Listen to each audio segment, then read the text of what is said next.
کیوں پیدا کی گئی؟ خراسان کا بادشاہ شکار کھیل کر واپس آنے کے بعد تخت پر بیٹھا تھا۔ تھکاوٹ کی وجہ سے اس کی آنکھیں بوجھل ہو رہی تھی۔ بادشاہ کے پاس ایک غلام ہاتھ باندھے مؤدب سے کھڑا تھا۔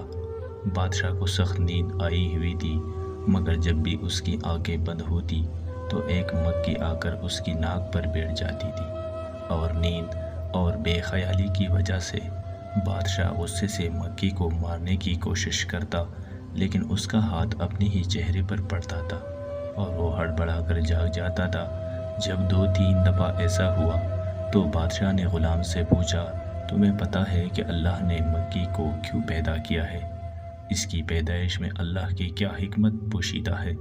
غلام نے بادشاہ کا یہ سوال سنا تو اس نے ایسا جواب دیا جو سنہرے حروف سے لکھے جانے کے قابل ہے۔ غلام نے جواب دیا، بادشاہ سلامت، اللہ نے مکھی کو اسی لیے پیدا کیا ہے کہ بادشاہوں اور سلطانوں کو یہ احساس ہوتا رہے کہ وہ خود کو کہیں خدا نہ سمجھ بیٹھے، کیونکہ وہ خود سے ایک مکھی کو بھی قابو نہیں کر سکتے۔